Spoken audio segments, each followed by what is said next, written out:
Hi friends, welcome to Sheeba's recipes. ഇന്ന് നമുക്ക് കുറുകിയ ജാറിൽ നല്ലൊരു മീൻകറി ഉണ്ടാക്കുന്നത് എങ്ങനെയാണെന്ന് നോക്കാം. അപ്പോൾ ആദ്യമേ പാനിലോട്ട് 1/2 കപ്പ് തേങ്ങ ഇട്ട് കൊടുക്കാം. അതുപോലെ ചെറിയ ഉള്ളി കനം കുറച്ച് വട്ടത്തിലഞ്ഞത് മീഡിയം സൈസിൽ 3 എടുത്തിട്ടുണ്ട്. പിന്നെ 1/4 ടീസ്പൂൺ കുരുമുളകും 2 നുള്ളി പെരിഞ്ജീരകവും കൂടി ഇട്ട് കൊടുക്കാം. പെരിഞ്ജീരകം ഒരുപാട് കൂടണ്ട. ഇനിയിപ്പോൾ നിങ്ങൾക്ക് പെരിഞ്ജീരകം വേണ്ടാന്നുണ്ടെങ്കിൽ ചേർക്കണ്ട, കുഴപ്പമില്ല. ഇനി ഇത് ഒന്ന് മൂപ്പിച്ചെടുക്കാം. മീഡിയം ഫ്ലെയിമിലൊക്കെ ആദ്യം വെച്ച് കൊടുക്കാം. നല്ലൊരു ഗോൾഡൻ ബ്രൗൺ കളർ ആകുന്നിടം വരെ ഒന്ന് വറുത്തെടുക്കാം. ഈ ഒരു കളറാക്കി എടുക്കണം.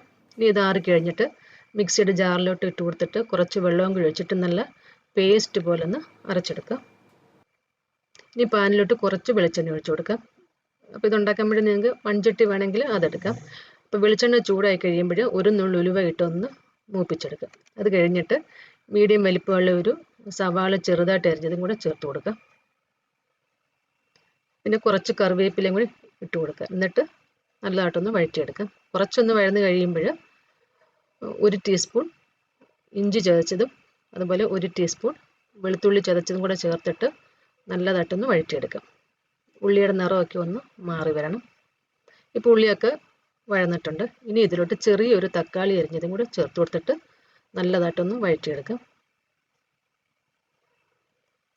ഇപ്പോൾ തക്കാളിയൊക്കെ വഴന്നിട്ടുണ്ട്. ഇനി ഇതിലോട്ട് 1/4 ടീസ്പൂൺ മഞ്ഞൾപ്പൊടി, 1.5 ടേബിൾ സ്പൂൺ മുളക് പൊടിയും 1 ടീസ്പൂൺ മല്ലിപ്പൊടിയും കൂടെ ചേർത്തിട്ട് ഇതിൻ്റെ പച്ചമണം പോകുന്നിടം വരെ ഒന്ന് ഇളക്കി കൊടുക്കാം. ലോ ഫ്ലെയിമിൽ 2 മിനിറ്റ് നേരമൊക്കെ ഒന്ന് വഴറ്റി കൊടുക്കാം. ഇപ്പോൾ ഇതിൻ്റെ പച്ചമണമൊക്കെ പോയിട്ടുണ്ട്. ഇനി ഇതിലോട്ട് കുറച്ച് വെള്ളം ഒഴിച്ചു കൊടുക്കാം. 1.25 കപ്പൊക്കെ ചൂടുവെള്ളം ഒഴിച്ചു കൊടുത്താൽ മതി. എന്നിട്ട് ഇളക്കി കൊടുത്തിട്ട് കുടംപുളിയും കൂടെ ചേർത്ത് കൊടുക്കണം. ഞാനിപ്പം മീഡിയം വലിപ്പമുള്ള 3 കുടംപുളി ഒരു 1/4 കപ്പ് വെള്ളത്തിൽ ഒരു 10-15 മിനിറ്റ് നേരം ഒന്ന് കുതിർത്തതാണ്. അതെല്ലാം ഒന്ന് ചേർത്ത് കൊടുക്കാം. ഞാനിപ്പോൾ ഒരു 1/4 കപ്പ് വെള്ളം കൂടി ഒഴിച്ചു കൊടുത്തിട്ടുണ്ട്. എന്നിട്ട് പാകത്തിനുള്ള ഉപ്പും കൂടെ ചേർത്തിട്ട് നല്ലതായിട്ടൊന്ന് ഇളക്കി കൊടുക്കാം. ഇത് കുറച്ച് നേരം ഒന്ന് തിളക്കട്ടെ. ഒരു മീഡിയം ഫ്ലെയിമിലൊക്കെ വെച്ച് കൊടുക്കാം. ഇതിൻ്റെ പുളിയൊക്കെ നിറങ്ങി ചാറൊക്കെ കുറച്ചും കൂടെ ഒക്കെ ഒന്ന് കുറുകി വരട്ടെ. അത് കഴിഞ്ഞിട്ട് ഇതിലോട്ട് നമ്മൾ അരച്ച പേസ്റ്റ് ചേർത്ത് കൊടുക്കണം. ആ ജാറ് കഴുകി കുറച്ച് വെള്ളം കൂടി ഒഴിച്ചു കൊടുക്കുക. ഒരു 1/4 കപ്പ് വെള്ളം കൂടെ.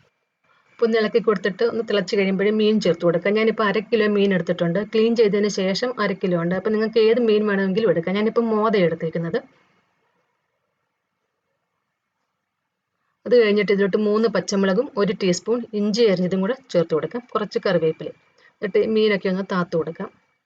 ഒന്ന് തിളക്കട്ടെ. ചെറുതായിട്ടൊന്ന് തിളച്ച് കഴിയുമ്പോൾ അടച്ചു വെച്ചിട്ട് വേവിക്കാം. അപ്പോൾ ഇടയ്ക്കിടയ്ക്കൊക്കെ ഒന്ന് ചുറ്റിച്ചും കൊടുക്കണം.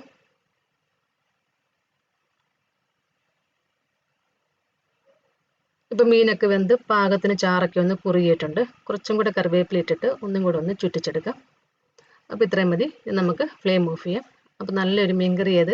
അപ്പോൾ എല്ലാവരും ഒന്ന് ട്രൈ ചെയ്ത് നോക്കണം. വീഡിയോ ഇഷ്ടമായെങ്കിൽ ലൈക്ക് ചെയ്യാനും ഷെയർ ചെയ്യാനൊന്നും മറക്കരുത്. പിന്നെ നിങ്ങളുടെ കമൻസും ഒക്കെ അറിയിക്കണേ. Thank you.